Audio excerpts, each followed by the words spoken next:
جو کسی مسلمان کے اندر آ جائیں تو وہ ایمان کی لذت اور اس کی مٹھاس محسوس کرے گا۔ ایمان کی لذت اور ایمان کی چاشنی، ایمان کی مٹھاس، یہ کیا ہے؟ بہت سارے لوگوں کو ایمان کی دولت تو نصیب ہے، آپ مسلمان ہیں، مومن ہیں، لیکن ایمان کی لذت کسے کہتے ہیں؟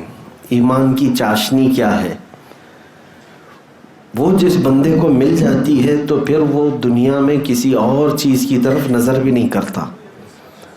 ظاہر سی بات ہے، جس کو لذت ملتی ہو کسی چیز میں، اس لذت والی چیز کو کوئی چھوڑ کے جاتا بھی نہیں۔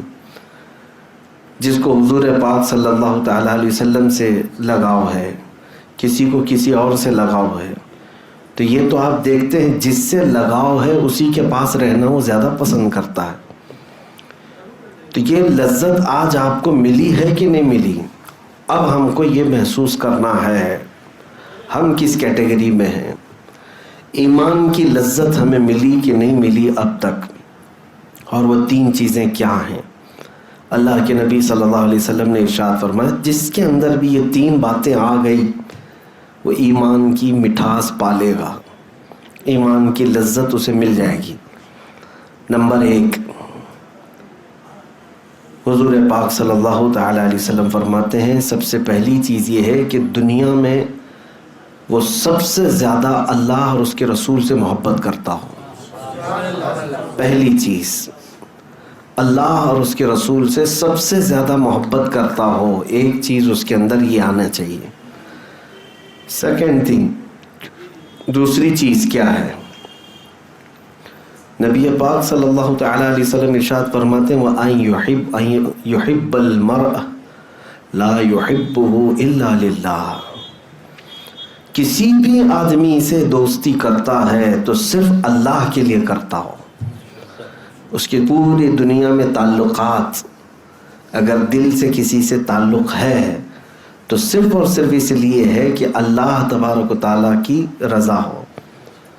میرا آپ سے تعلق کس لیے ہے؟ آپ کا آپس میں بھی کسی کا کچھ تعلق ہوگا۔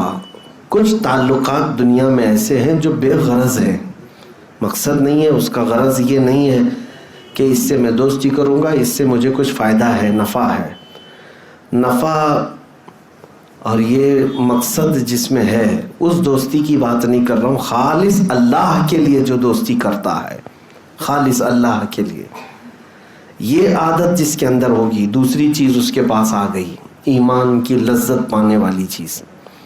اور تیسری چیز بہت امپورٹنٹ ہے، حضور پاک صلی اللہ تعالیٰ علیہ وسلم فرماتے ہیں کہ وہ مسلمان، ہر مسلمان کے بارے میں، کہ کفر اور شرک کی طرف لوٹنے کو اتنا ناپسند کرتا ہو جتنا کہ آگ میں ہاتھ ڈالنے کو ناپسند کرتا ہو۔ اتنا تمہارے اندر شدید کفر اور شرک سے نفرت ہونی چاہیے کہ میں آگ میں جانے کو جس طرح ناپسند کرتا ہوں، ہاتھ میرا نہ جائے، پیر میرا نہ جائے، اسی طرح کفر اور شرک کرنے سے یا کفر اور شرک کی طرف جانے سے اتنا ڈر لگتا ہو، اتنا خوف لگتا ہو، تو سمجھ لو کہ تیسری چیز بھی اس کے اندر آ گئی، اب وہ ایمان کی لذت اسے ملے گی، ایمان کی چاشنی اسے ملے گی۔ اور ایمان کی لذت جسے ملتی ہے نا، تو پھر وہ لوگ دنیا میں چوں چرا بھی نہیں کرتے، ایسا کیوں ویسا کیوں بھی نہیں کرتے، بلکہ صحابہ اکرام رضوان اللہ تعالیٰ علیہم اجمعین کی وہ صفات ہی تو ہیں، وہ ایمان کی لذت پائے ہوئے تھے، اسی لیے موت بھی ان کے نزدیک حقیر تھی۔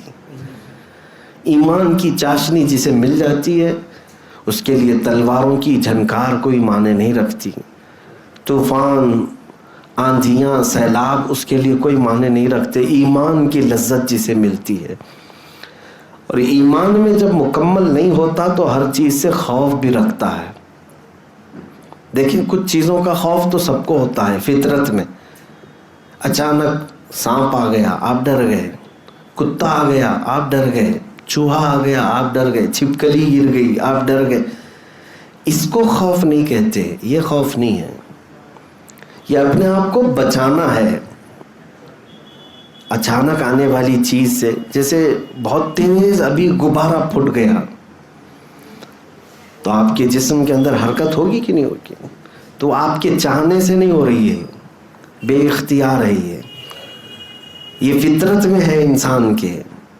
بھیانک آواز سے یا اچانک آنے والی چیز سے وہ تھوڑا سا سہم جاتا ہے، تو اس کو خوف نہیں کہتے، بلکہ میں جس خوف کی بات کر رہا ہوں وہ خوف ہے یہیں بیٹھے ہیں لیکن اب کیا ہوگا، تب کیا ہوگا، اب کیا ہوگا، تب کیا ہوگا. یہ جو خوف ہے، ایمان کی لذت جسے ملتی ہے، یہ خوف اسے نہیں ہوتا. انہی کے لیے قرآن نے کہا ہے الا ان اولیاء اللہ لا خوف علیہم ولا هم یحزنون. بے شک اللہ کے دوست، انہیں کسی بات کا خوف نہیں ہوتا اور نہ ہی آخرت میں کسی بات کا غم ہوتا ہے.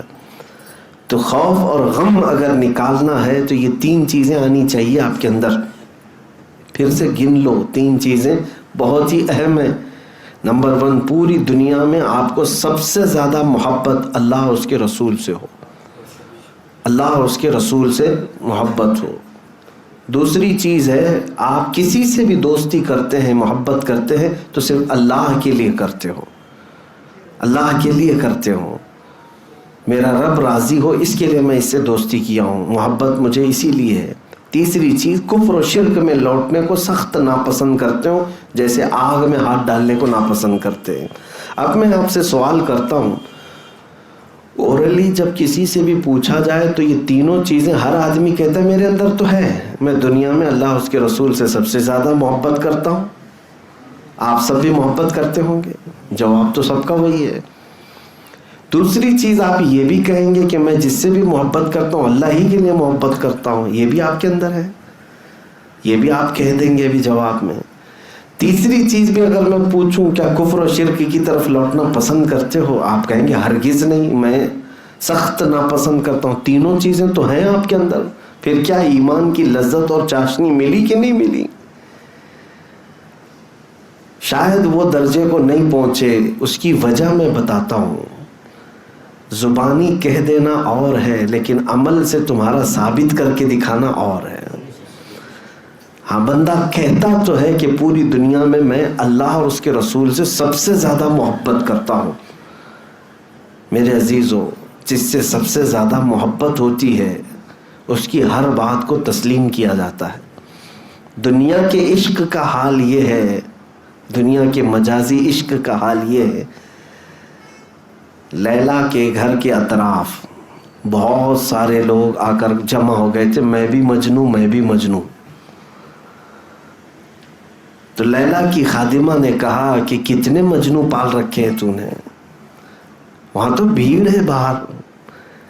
لیلا نے حلوہ پکایا اور خوبصورت اچھی لذت والا حلوہ، کہا کہ جاؤ میرا جو مجنوں ہے اسے حلوہ دے دو. خادمہ باہر لے کر کے آئی، لیلا نے حلوہ بھیجا ہے. مجنوں کون ہے؟ آپ یہ سمجھتے ہوں گے لیلا مجنوں خالی یہ محاورہ ہے، حقیقت میں ایک تاریخی پس منظر ہے، تاریخ میں اس کا وجود ہے، اس کے لیے پیش کر رہا ہوں. لیلا کا نام سلمہ ہے، مجنوں کا نام قیس ہے. تو لیلا نے جب یہ کہا خادمہ سے تو خادمہ آ کر باہر کہتی ہے بہت سارے مجنوں آ گئے، سبوں نے کہا میں مجنوں، میں مجنوں، سب حلوہ ہمیں دے دو. اور اس میں ایسا چھینا جھپٹی ہوئی کہ حلوہ سب میں ادھر ادھر ہو گیا. اور اس کے بعد خادمہ آ کر کے پھر سے کہتی ہے کہ سارے لوگ تو اس پر ٹوٹ پڑے، سبوں نے کھا لیا اس کو. پھر لیلا نے کہا ایک چاقو چھری لے کر کے برتن لے کر باہر جاؤ، کہو کہ لیلا نے تمہارے بدن کا ایک ٹکڑا مانگا ہے، جسم کا ایک ٹکڑا مانگا ہے. خادمہ باہر آ کر کے آواز دیتی ہے کہ اب کی بار لیلا نے تمہارے جسم کا ایک ٹکڑا مانگا ہے. سب ادھر ادھر کھجاتے ہوئے نکل گئے. اوریجنل مجنوں جو تھا وہ آگے آیا.